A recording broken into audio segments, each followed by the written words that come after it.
The Jewel in the Crown continues on ITV next Tuesday at 9, and there's a second chance to see each episode on Channel 4 on Sundays at 8:15. A fully illustrated book, The Making of the Jewel in the Crown, is now available in bookshops, price £5.95. And a colour guide to the series, including Who's Who and a map, is available by post. Send a cheque or postal order for 75 pence to Granada Television, Post Office Box 50, Market Harborough, Leicestershire, LE16 9PP.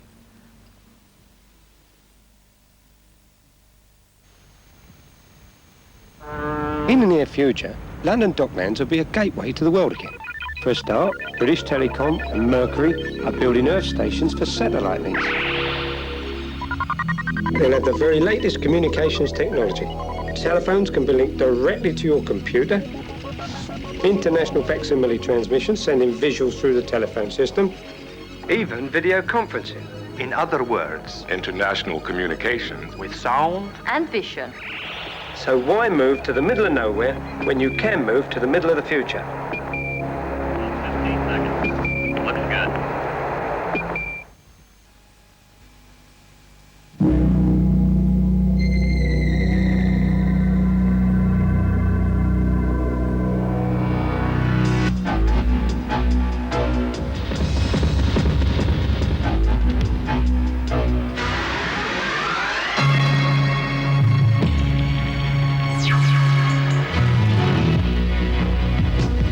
The Renault 11 now comes in an 1100, 1400 and a fast new 1700cc version. Drive one.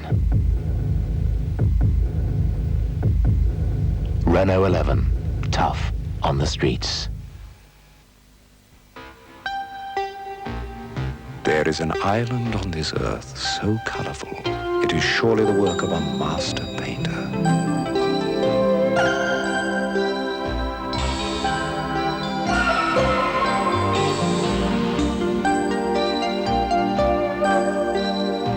Singapore, the most surprising tropical island on earth.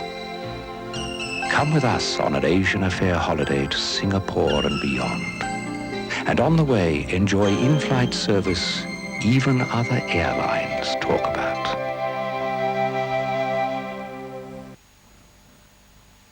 I'm just starting out in life, but my standards are already pretty high. That's why I'm so excited about Standard Life.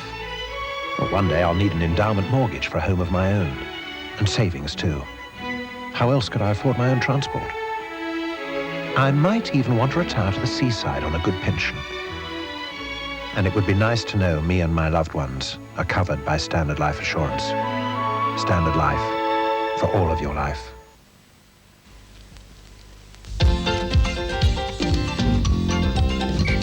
More fuel, more glow, more flies to show from Coalite. More fuel, more glow, more flies to show from Coalite. More from Coalite.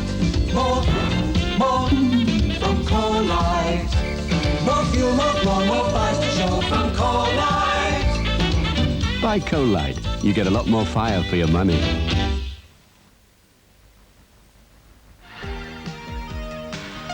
Wouldn't it be good to have lots of clothes that always went together? With the Make It Easy kit, you can. From winter to spring, from casual to formal, each issue contains a strong, easy-to-follow, full-size pattern, plus a book that shows you step-by-step how to make all the different clothes from it, and 8 technique cards to make tricky things like gathering simple. It's like owning your own clothes shop. Make it easy. The first kit is at your newsagent now. Tomorrow at 9, Minder unmasks a robber. No thief in his right mind would rob Mickey the fish. He'd be better trying to breathe underwater. Look, I didn't do it. I didn't see anything. I didn't even park on double yellow lines. The only thing a third-party fire and theft mob are interested in is getting back the baubles. Where'd you get all this from? Bent Car Monthly? Trouble for Terry and heartache for Arthur in Minder. Tomorrow at 9 on Thames. And this is Thames from London on a Tuesday night.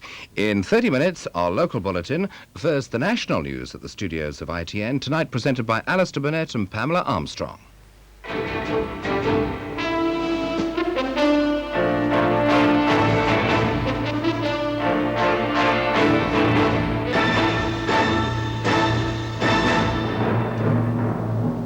8 are saved, 16 drown in the storm off Guernsey. The village where the snow lies deepest. And drop off to Reagan, I'll talk if the missiles go. Mr. Scargill's man wins by 2%. And a paralyzed man is told, you can marry. Good evening. At least 16 seamen drowned when their cargo ship went down in fierce seas off the Channel Islands. One more member of the crew is missing. There's no hope that he survived. Most of the country had storms and blizzards again today, which cut off roads and homes. The freighter sank when its load of wheat shifted in a force 11 gale. The rescue operation for the ship, the Radiant Met, Greek-owned, was joined by Navy helicopters from Caldros. They helped to pick up 8 survivors. The St. Peter Port lifeboat was at sea for over 5 hours in force 11 gales, manoeuvring through 40-foot waves to get to survivors in life rafts. Again and again they were hurled against the stricken freighter. They managed to get 9 of the Filipino and Indian crew on board, but 1 man died soon after the rescue. The others were taken to Guernsey suffering from exposure and shock. They were rushed to hospital, where 3 are still in a very serious condition. Well, the French warship said that there was people in the water, and when he went off, and we spotted these 2 lights in the water. And then when we got a bit closer, we could see it was a lifeboat with people in it, and they were waving torches at us. But the lifeboat itself was awash. Helicopters from RAF Brawdy and Caldros Naval Air Station joined the search and rescue operation, but by then their only task was to recover bodies. They brought 12 back to the island. At first light this morning, the search resumed where the wrecked freighter had sunk. A French destroyer and Royal Fleet auxiliary ship sat near the scene while aircraft crisscrossed the area.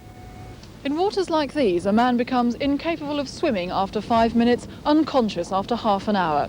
The searchers today knew that, realistically, they were only looking for bodies. 2 more were recovered this afternoon. Rescuers believe the 25-man crew managed to abandon ship safely, but some were then swept off their life rafts by the waves. Weather conditions improved a little during today, but were still too rough for the island fishing fleet and local sailors to put to sea. And 14 miles south of Guernsey, hopes were fading in the hunt for the remaining missing man, and the search in the Channel was gradually scaled down. Anne Lucas, News at 10, off Guernsey. The Arctic weather held a firm grip on the country again today, with over hundreds of roads blocked in Scotland. The bad weather spread south as far as the home counties, and the rest of the country had light snowfalls. In Scotland, rescue teams freed 100 skiers who've been trapped in a Lecht hotel for 3 days. But they failed to find 2 soldiers who went climbing in the Cairngorms last weekend. At Lead Hills near Glasgow, a whole village is snowed in. The tiny village of Lead Hills, high in the Lanarkshire Hills, is used to snow, but this, say the locals, is the worst for 30 years.